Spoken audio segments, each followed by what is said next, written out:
welcome to ShrinkChicks. Welcome to ShrinkChicks. Let's talk about a couple of things about couples therapy. You are so witty when you start these out. It's really incredible. We had quite a few people that had written in about general questions about couples therapy and logistics of it, what this looks like, how it works, blah, blah, blah. We're going to just answer a whole bunch of questions and have a little convo. I also think couples therapy is so much more terrifying in a lot of ways than individual therapy, because there's... Yes. You don't have complete control over the narrative. No, it's so Whereas scary. in individual therapy, you have such control over the narrative. Like, you get to choose what you bring in there. When you go to couples therapy, your partner might come in and be like, listen to what Yes, you have no idea what's going to happen. It's scary, right? It's scary. So I think that if we dispel some myths about couples therapy, make it a little safer. Okay. So, let's start with, when the fuck do you even go to couples therapy? When should a couple even go to couples therapy? Immediately. First date. Hey, where are we having dinner? Also, do you know a good couples therapist? You have dinner with the couples therapist, just the first date. Do we charge extra for that? No, it's like a meet and greet. A meet and greet. You know, I'm amazing. Sure some therapists would charge extra for that. We wouldn't. Okay, so when do you go? Listen, I think this is a personal thing, but what we know is typically people come in 7 years too late. 7 years ago, someone was like, we should probably go to couples therapy. And then 7 years later, they make the call. We cannot tell you the amount of phone calls we get a week that says this is our last ditch effort. If you are feeling like that, if the conversation is already about divorce, come in now. Come in sooner. As soon as it starts to feel like, here are some really good guidelines, right?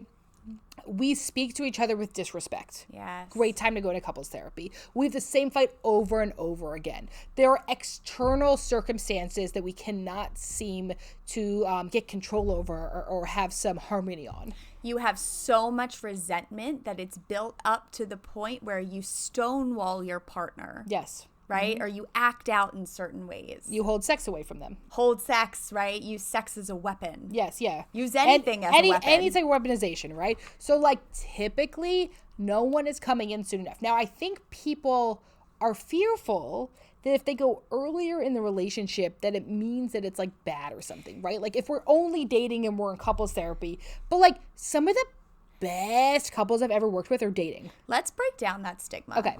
Because... Break it down. Break down that stigma. Okay. That was bad.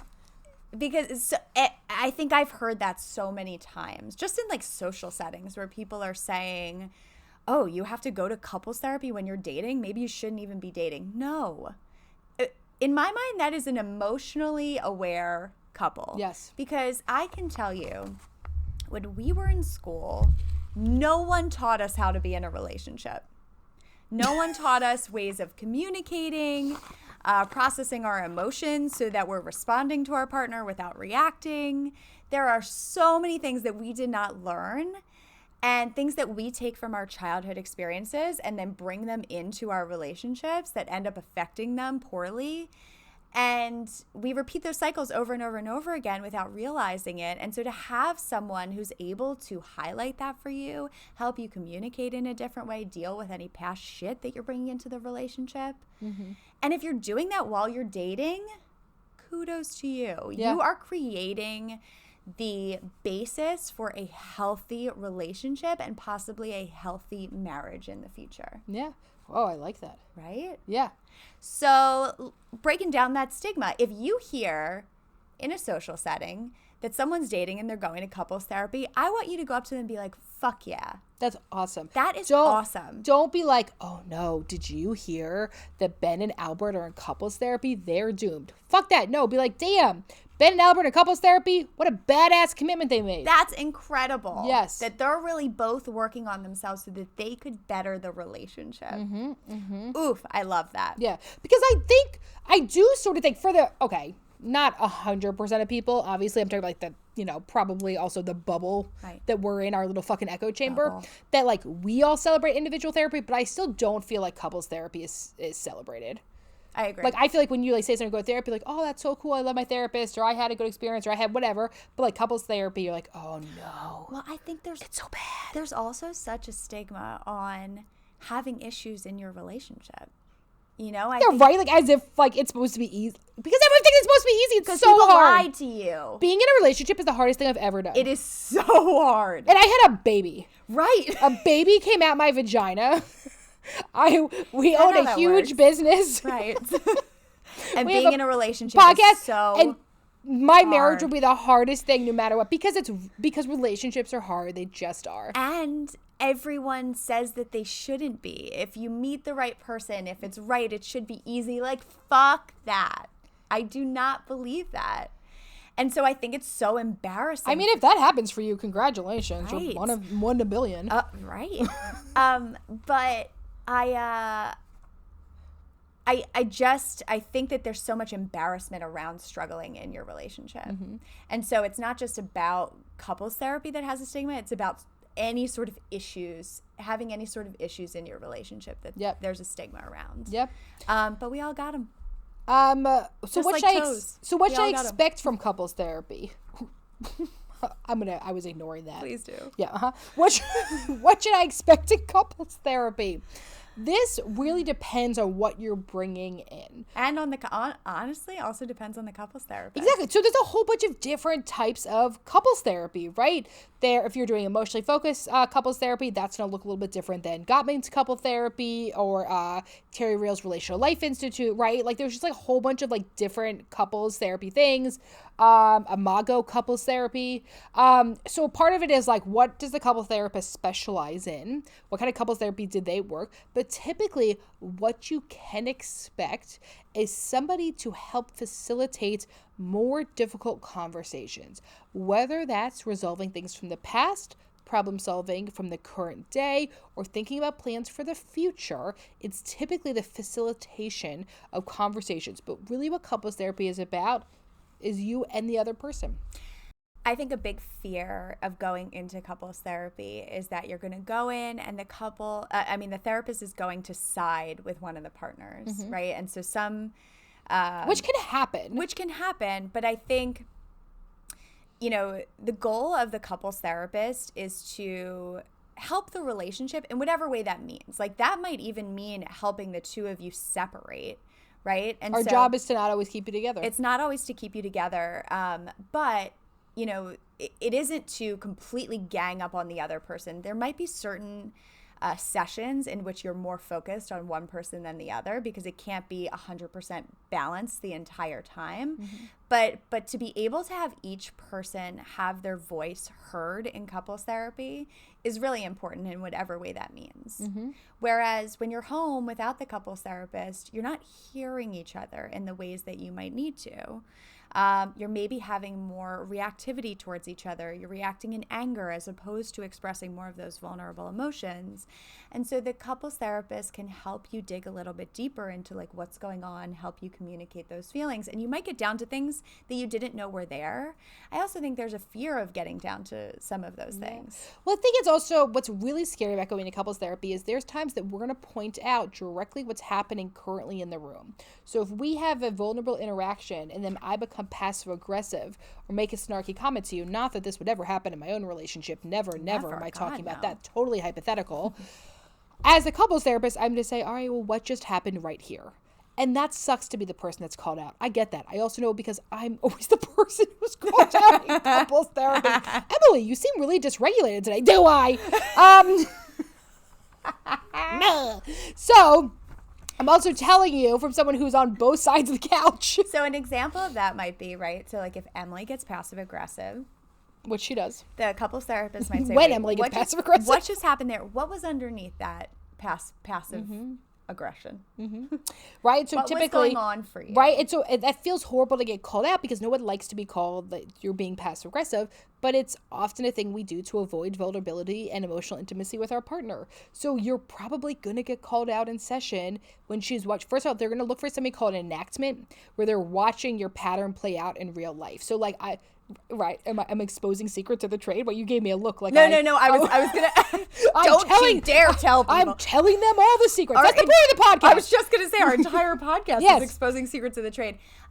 So what I was gonna say is, if you go into couples therapy and they say, "Tell me about a recent fight that the two of you had," that's what they're looking for. We want you to fight in the room. Our goal is to get you to fight. We need to see it. I would say the hardest thing is when couples come in and they're both shut down.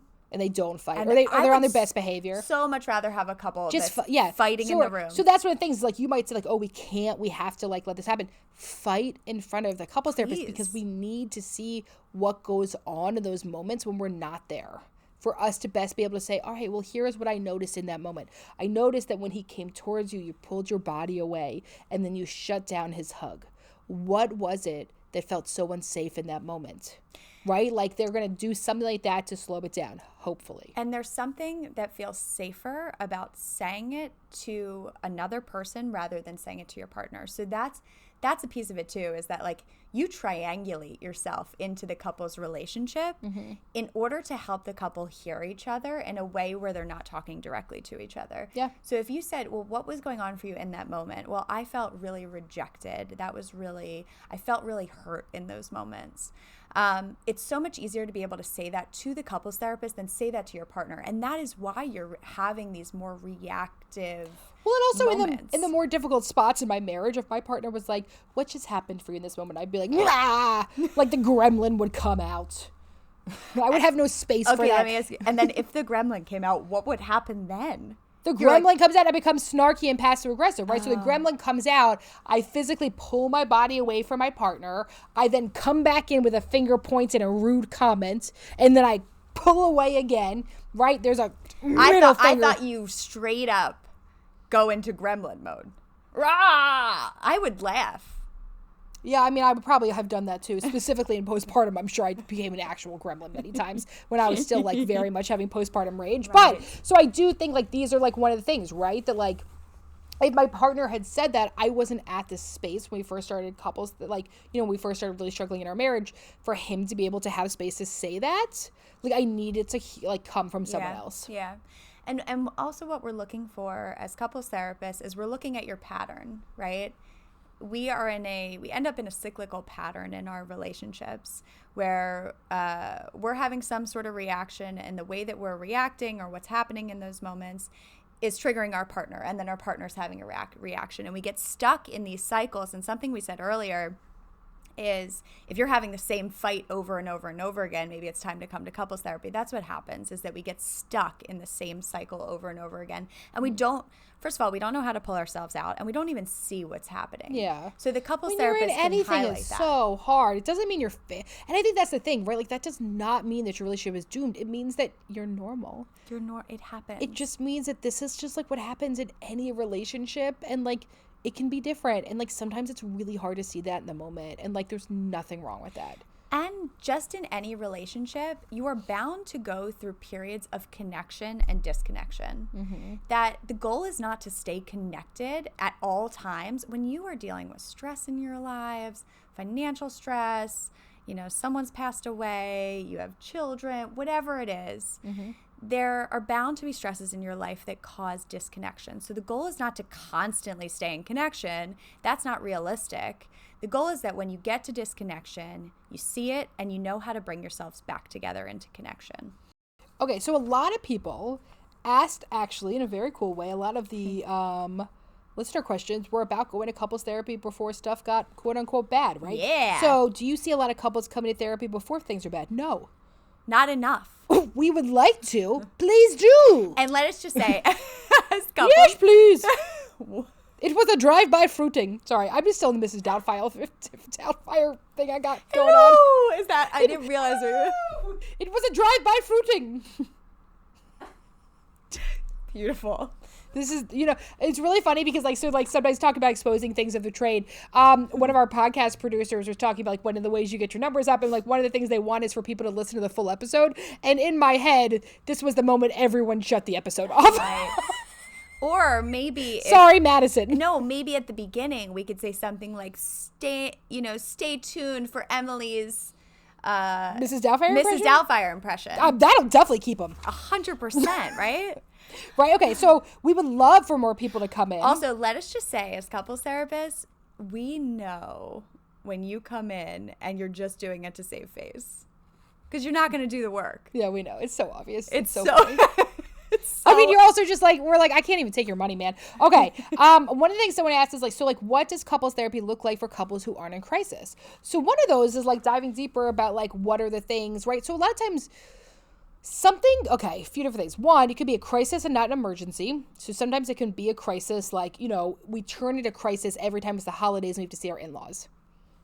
So like, yeah, it's not bad all the time, but we have this ongoing pattern, right? So we're going to look at what does a fight look like for you? What does an argument look like for you? What does conflict look like for you? How do you feel loved by your partner? How do you feel supported by your partner? Like there is a lot of work that you can do pre-crisis. It feels weird because not everyone's a crisis. I don't know how to phrase that. Well, I think there's something beautiful about coming in when you're not in crisis. Because when you're in crisis, it's problem solving, and you are dysregulated. Right, you're so dysregulated that it's so much harder for your kind of intellectual mind to take precedence for you to be able to do some of this work. So it's actually very helpful when you come in and you're not in crisis. Well, it's like one of those things we talk about with like when a lot of people are like, oh, coping skills don't work. But are you practicing those coping skills when you don't need them? Because coping skills, if the first time you ever tried deep breathing is mid-panic attack, I do not know if it's going to help you that much, right? If the first time you ever try something, right, like that's why we talk about like making routines and structures and habits. And it's also, it touches on what we tell couples when they are getting really reactive or heated, when we say, listen, take, 5 minutes, 10 minutes, whatever you need to separate so that you can recenter yourself, and do your deep breathing, make sure you're connected to yourself so you are being less reactive, so you're not in crisis mode, so you can connect to that intellectual mind so that you can respond to each other more effectively. Mm-hmm. So if you're coming into couples therapy and you're not in crisis mode, you're actually more likely to do really good work, I think. It's helpful for us as therapists to see you in crisis mode, but if you're in crisis mode every single time you're coming into session, it's going to be hard to bring you back into that intellectual mind. Mm-hmm. I do think it's helpful to have goals. Yes. What do you want out of this time and space, right? Not just like, oh, I like listening to this therapy podcast, so I thought it'd be a good idea. The therapist is going to be like, who are these weirdos that sent you to couples therapy now? Right? So to say like, what we'd really like is that like when we go stay at your parents' house for the weekend, that there's not a blow up afterwards. Right? Like it doesn't have to be that it's bad all the time, but like what are some like tangible, substantial Or goals? we want to make sure we communicate throughout the week more effectively so that we can get tasks done together, because and this is the really unsexy part of relationships, is that part of your relationship is business. Money, chores, childcare, getting things done, right? Like stuff at the house. And so like, how do we communicate more effectively on that? Because sometimes, and to be able to boundary those things off from the relationship can be really helpful in you being able to engage in the more romantic, sexy side of your relationship. Sexy side? Somebody had a really good question. I'm not sure. Sorry, I keep throwing you off. Okay, somebody had a good thing is, to me, couples counseling feels like admitting defeat. How can I change this perspective? You're right. It's a mindset, right? Like, would you say the same thing about going to the doctor or going to individual therapy, right? Like, what is it specifically about couples therapy that makes you feel that way? Most likely it's because of how our society, how our parents, how our grandparents, how it was thought of. Shh, they go to couples therapy. It was hidden in the things. But let's be real. If we did everything our parents or grandparents did, it would not be a good world. Let's not do that. So part of that is, how do I have an actual mindset shift? Because that matters. We talk about it in the therapy world of first order change and second order change, right? First order change is the behavior. It typically lasts sometimes not that long. Second order change is what is full like mindset shift. And what is if you ask yourself, what stigma do I have around couples therapy? Yeah. Where did I develop that? Where's that coming from? Do I want to shift that? Mm-hmm. Is there a different way I can think about it? Can I listen to this episode and maybe it will shift my ideas about couples therapy? Yeah. And that's why we say, like, in the whispers, right? Like, if you hear people whispering about it, say, I think it's cool they go to couples therapy. So the times that we're both couples therapists and we both gone to couples therapy ourselves. Did you talk to people about, like, did you tell people that you were going to couples therapy? Well, just as a person, I don't really tell much about myself. I don't know if you can say that anymore, dude. After over 2 years of this podcast, can you still say that? It doesn't change how I am in social situations. So just, you can listen to her on the internet, but if you're her friend, no way. No chance. Yeah, no, if people ask me, if you're my friend, I would talk about it. Okay. I think I would talk about it. I wouldn't, like, tell my parents or I mean, they might know now, but... Your mom totally listens to this podcast. Right. Hi, Lisa. Jen was in couples therapy. Hey there. I just think couples therapy is so important. I really do. Yeah. But once again, it wasn't not telling people because of the stigma around it. But I definitely noticed that I talk about individual therapy way more than I talk about couples therapy. Yeah. So do you know why? Probably usually because I have a funnier antidote coming out of individual. Right. That I do couples. It's usually couples is like, Emily was dysregulated. Also, couples therapy is fucking hard. It's so hard. Listen, I will say till I'm blue in the face, it's so important, but it's also very hard. I will say, though, sometimes you get really good positive reinforcement. Like the one day we logged on, our couples therapist was like, you guys look so wonderful today. Like, have you guys been having more sex? You look so happy. You're sitting so close. Like, and when they say that, you're like, look at how good we're doing in our marriage. Like, everyone likes to feel that way. Were like, you having more sex? The fuck if I remember. But I do remember is how good I felt getting that compliment. And I was like, yes, we're winning, We're doing it. So, like, I do think that's part of it is, like, you start giving a lot of weight to your couples therapist. And, like, that's my own shit about, like, wanting to be liked. Right. Like me. Okay. Like me.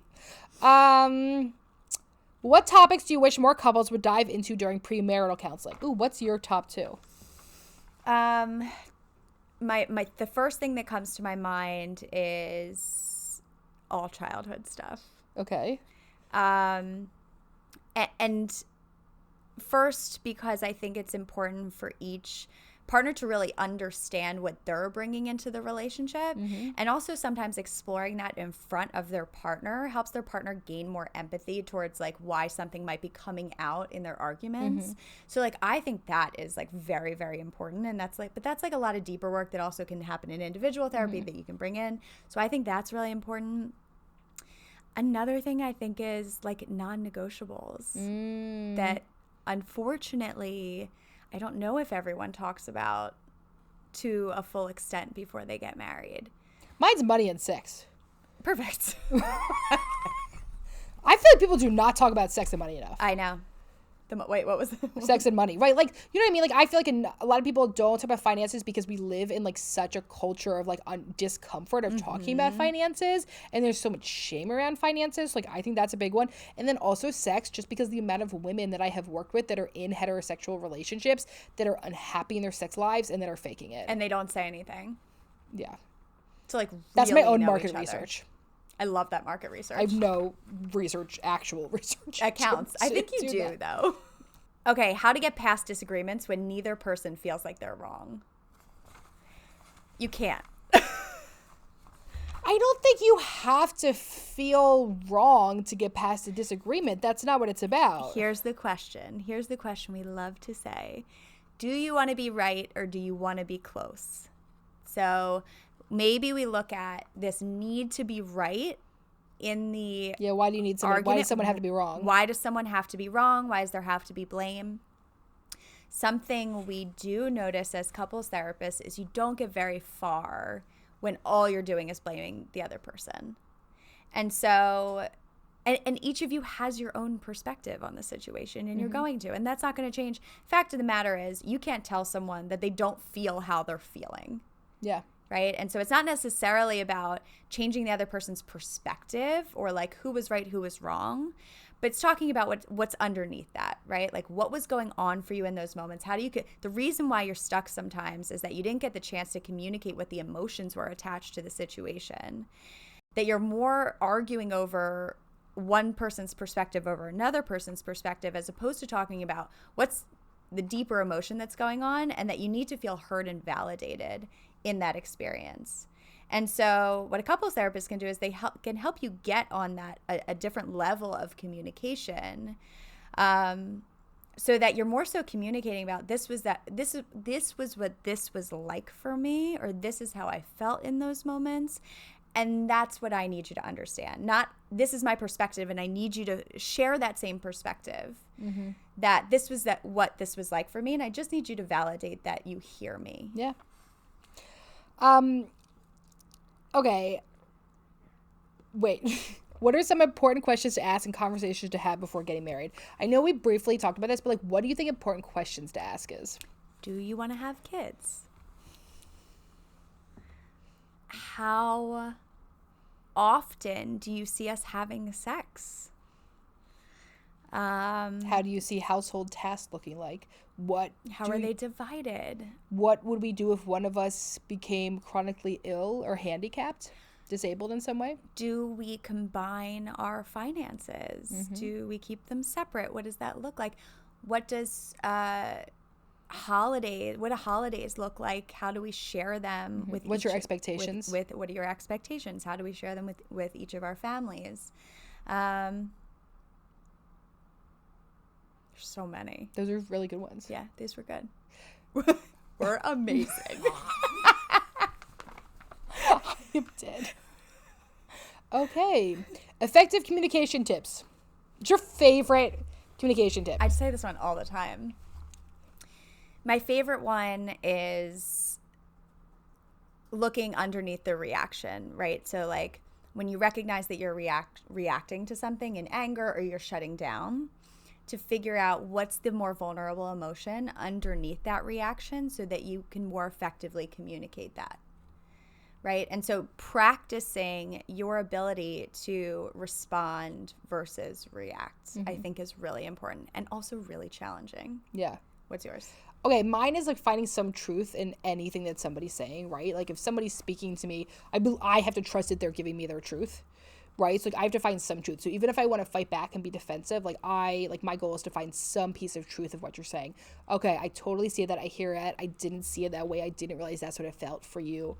And this is what was coming up for me, right? So, like, I do think and instead of but, and finding some truth in whatever they're saying. I love that. I mean, I feel like most couple therapists would say I statements. Yeah. They're just, listen, I love I statements, but they feel so robotic. Yeah, I mean, I think when you start any of these skills, it feels like, and that's the thing is like sometimes when I talk to clients about that, like they feel so clinical, and it's like, it does. Like doing anything different feels weird and clinical, right? Like, and so there's nothing bad about that, but it can feel uncomfortable. It can also, if you're going to couples therapy, depends on what kind of blame is also happening in the relationship. If you're doing a lot of blame, then yeah, you need to switch some shit over to I statements. If you're going to couples therapy and you're learning about I statements and you bring it into your arguments, it can actually be hilarious. Right? Like they'll be like, well, Emily said, right? Right. Like, so if you're like saying like one of like a really basic skill we give people is like, I feel when you, and it makes me, right? Yeah. So, I feel rejected when, you say no to having sex with me and it makes me pull away from you, right? So like fill in the blanks type of thing. And so you can start with those. And sometimes the reality is when, if you do have like, I think it's also important to like fucking have some accountability and admit if you are an unhealthy fighter, you need to use some healthy skills. Yeah. If you guys are cursing, blaming, character, contempt, resentment, any of these things that are mean and cruel, which remember, honesty without tact is cruelty. I don't care if it's honest or not. If you're using cruelty in your relationship, it is better for you to do something more robotic than keep causing harm. And it's so important for you to take accountability for those actions, to say, listen, I recognize that I have this kind of reaction to you, and that's probably very hurtful, right? So maybe one of our top communication skills should be, do you really know how to apologize? Ooh, that's a good one. Do you know how to apologize?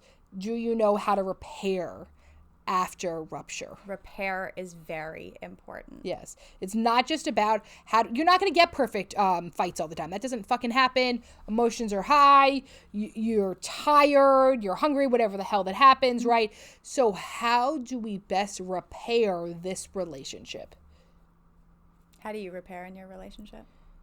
apologies. We're Aaron and I are like incredibly verbal people. Yeah. So for me, like one, it's like space and walking away and then coming back and apologizing. I am somebody who like really needs space to de-escalate myself down, you know, because I'm always dysregulated. I have to challenge you on that. You're not always dysregulated. In couples therapy, I think I am. Right. Possibly, yeah. But like easy to be dysregulated in couples therapy. For sure.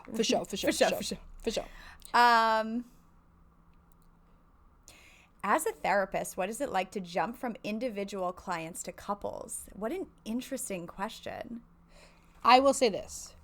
You need training in couples therapy. Yeah. Unfortunately, you can't just do this without being trained. Do not just start seeing couples from individuals if you are not trained. Doesn't mean you have to be an LMFT, but take some courses, some e-courses, right? Like anything like that. You really do need to have specific relational systemic training. So for us, we were literally trained with couples the same time we were trained with individuals. Yeah. So it's not really jumping back and forth. Now, throughout the day, we see everything in systems. So like it isn't any different for us. Right, it's not a big shift for us. It's not a shift for us because we are using the same systemic mindset no matter who we're working with in the room. So it's actually completely the same. But if you didn't come from a systemic background and you're looking to do more couples, then you need to get some systemic and relational training. That's what I would say to that. I couldn't have said that better myself. We got to do Dear Em and Jen, dude. I'm ready. Okay. You want me to do it? Yeah, that's fun. Dear Em and Jen, my fiance and I are getting married in July. We've been together for 10 years, since high school. We've visited each other in college and traveled a lot, so I didn't think moving in together right before the wedding would be as big of an adjustment as it has been. Nothing major, but we're just getting used to different schedules and habits. For example, hold on, I gotta turn the page. For example, my fiance is used to cooking for just himself. We are both used to buying different things at the grocery store and have had different expectations on what is clean and organized and what isn't. Any tips on adjusting to living together and married life? We focused a lot on getting on the same page with values, raising a family and finances, but seem to overlook talking about day-to-day habits, etc.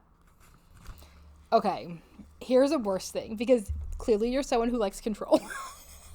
Sorry to say that. Also from another control girly, I understand. You like control. Control girly to control girly. Control girly to control-y, I understand. Some shit just takes time. Yeah. Living together is very hard. The thing is, when we talk about, like, there used to be, people would talk about, like, oh, marriage, all this stuff would shift, but actually it's living together, but it used to be that people didn't live together until they got married, so that's why it's always been about marriage, right? It's actually living together that makes these shifts.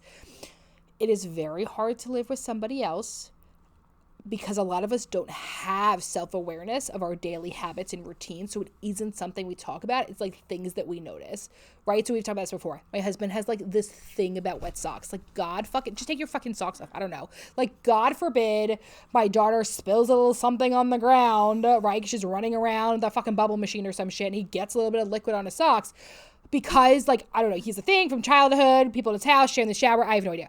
I didn't know that until we moved in together, and I was like, just then, I don't know, wear slippers around the house, don't wear socks. Like, right. I can't, like, keep everything perfect. Our dog is 1 billion pounds and drools. Like, yeah. I don't know. So there's certain stuff, though, like, he didn't even realize that was a thing for him. Right. So there's certain stuff that you're just going to find out. And what you have to say is, this is just part of life. This lack of control in relationships, of living together, it is how it is. And is it really that big of a deal? What am I holding on to? What is feeling so devastating about this? And what expectations did I have for us moving in? Because I think you thought if you prepped it enough, it would be easy. But the reality is no matter how much we prep, we cannot predict. The expectation thing is what I was going to touch on, is that when you've been together for a really long time, the assumption is, we're going to move in together. It's going to be the same thing. No. Moving in together is very, very hard. I think that was probably one of the most challenging times in my relationship, was like adjusting to living together. It's so hard. It is so hard. So at first it's really fun, like the first 2 weeks. There's like an excitement like, you're not around leaving. I also remember I moved in with my husband after a year of dating him, which is like pretty early. That's very early. And I just remember I still was like, how do I act? You know, like I didn't fully feel like I could be myself yet. Like farting? Not just farting. Like you have to like figure out like how to work around each other, whereas before you're going to visit each other, you're going on dates, now you're like living your lives simultaneously next to each other. And then you're like, do I wait to eat dinner with them? Do I, like there's so many things you kind of have to figure out. What do chores look like? And that is all happening at once. Like that huge transition is all happening at once when you move in together. And so I think it is such a huge adjustment. And another thing to remember is that people believe that when they move in together, they're going to be having more sex for some reason. Actually, what we know is that sex plummets when you move in with someone. And so challenging the expectations that you had just because you've been with someone for so long and you really know them, that when you live with someone, it is a completely different story. Yeah. So